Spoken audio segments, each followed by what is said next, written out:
Hi hello friends, welcome back to media talks. நான் உங்கள் மௌனிகா. ஏங்க நம்ம சுவாமி ப்ரோ உங்களுக்கு என்ன பண்ணார், ஏன் இந்த மாதிரி ரூமர்ஸ்லாம் ஸ்ப்ரெட் பண்ணிட்டு இருக்கீங்க அப்படிங்கிற மாதிரி தான் வந்து மனசுக்குள்ளே அவ்வளோ ஒரு ஆதங்கமாக இருக்குது. ஸோ சுவாமி ப்ரோ சீரியலை விட்டு விலகிறாரா அப்படிங்கிற ஒரு ரூமர்ஸ் வந்து ரொம்பவே ஸ்ப்ரெட் ஆகிட்டுருக்கு. விலகிறாரு அப்படின்னு சொல்லிட்டு நிறைய ரூமர்ஸ் வந்து ஸ்ப்ரெட் ஆகிட்டுருக்கு. அதுக்கு முக்கியமான காரணம் வந்து என்ன சொல்கிறாங்க அப்படின்னு பார்த்தீங்கன்னா, ஸோ நம்ம விஜய் ப்ரோ நேற்றுக்கு ஒரு ஃபோட்டோ ஷேர் பண்ணி, அதாவது ஃபோட்டோ ஷூட் ஷேர் பண்ணி பேக்ரவுண்டில் வந்து ஹிந்தி மியூசிக் போட்டிருந்தார் இல்லையா. அந்த ஹிந்தி மியூசிக் வந்து வேறு எதுவும், எனக்கு தமிழ் பாட்டுக்கு மீனிங் புரியுறதே பெருசு. அந்த ஹிந்தி பாட்டு வந்து என்னத்தை போட்டிருக்காருன்னு எனக்கு சத்தியமாக தெரியல. ஸோ ஹிந்தி தெரிஞ்சவங்க யாராச்சும் இந்த வீடியோ பார்த்தீங்கன்னா அந்த சாங்கில் அவர் என்ன சொல்ல வராங்கிறது ரொம்ப தெளிவாக போடுங்க. கண்டிப்பாக இந்த ஒரு நீங்கள் போடுற ஒரு கமெண்ட் வந்து நிறைய பேர் வந்து குழம்பிட்டு இருக்காங்களே, அவங்களுக்கு ஒரு புரிதலாக இருக்கும்னு நினைக்கிறேன். ஸோ நானுமே புரிஞ்சுப்பேன் என்ன சொல்ல வராரு அப்படின்னு சொல்லி. எனக்கு அந்த பாட்டில் என்னன்னு தெரியலங்க, நல்லா அதை பார்க்கும்போது நல்லா இருந்துச்சு, அவ்வளோதான்.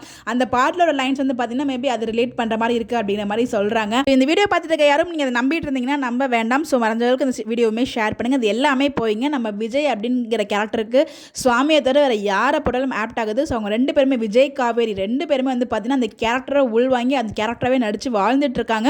அவங்க ரீப்ளேஸ்மெண்ட்லாம் ஆகவே மாட்டாங்க. ஸோ அது வந்து ரொம்ப ஸ்ட்ராங்காக நான் சொல்கிறேன். மியூசிக் இன்டர்வியூ பார்த்து இப்போ தான் நெகட்டிவ் கமெண்ட்ஸ்க்குலாம் ஒரு முற்றுப்புள்ளி கிடச்சிதுன்னு நினச்சிட்டு இருந்தேன். இப்போ புதுசாக ஒரு பொருளையை கிளப்பிடுறீங்க, ஏங்க இப்படிலாம் பண்ணுறீங்க? காட்டுக்கிழமை சீரியலில் வந்து பார்த்தீங்கன்னா நானே காட்டுக்கிழமை சீரியலில் இவர் வந்ததுக்கப்புறம் பார்க்கவே இல்லை. எனக்கு வந்து அந்த தர்ஷக் ரொம்ப பிடிக்கும் அப்படின்னால அவர் போனதுக்கப்புறம் நான் சீரியல் பார்க்காம இருந்தேன். அதுக்கப்புறம் நல்ல ஒரு எபிசோட் பார்த்து இவரோட ஆக்டிங் பிடிச்சி போய் தான் நான் ஃபாலோ பண்ண ஆரம்பிச்சேன்னு சொல்லி நானே நிறைய இடத்துல சொல்லியிருக்கேன். ஸோ அப்படிங்கிறப்ப அப்போவே வந்து ஒரு சில பேர் தான் அவருக்கு வந்து சப்போர்ட் பண்ணாங்க. அவ்வளோ நெகட்டிவ் வந்துச்சு. அவ்வளோ நெகட்டிவ் அவர் ஃபேஸ் பண்ணி இப்போ இந்த இடத்துல வந்து நிற்கிறாருன்னா அவரெல்லாம் வந்து பார்த்தீங்கன்னா இதுக்கெலாம் வந்து அவ்வளோ சீக்கிரம் போக மாட்டாருங்க. ஸோ வந்து ஒரு ப்ராஜெக்ட்டில் கமிட் ஆகிட்டோன்னா அது வந்து விட்டுட்டு போக மாட்டேங்கிற நம்பிக்கை எனக்கு அதுவும் ரொம்பவே ஸ்ட்ராங்காக இருக்குது அவர் மேலே.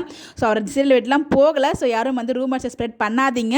நீங்கள் பண்ணியிருந்தாலும் நீங்கள் நம்பிட்டு இருந்தீங்கன்னா அது நம்பாதீங்க. இது எல்லாமே போய் தான் நம்ம சுவாமி ப்ரோ எப்போயே விஜய் நமக்கு வந்து ஒரு ஹாப்பினஸை கொடுத்துட்ருப்பான்னு நான் சொல்கிறேன். ஸோ கண்டிப்பாக அவர் விஜயை நமக்கு எப்பயுமே இருப்பாருங்க.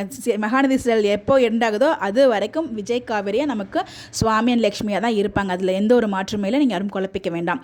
So thank you.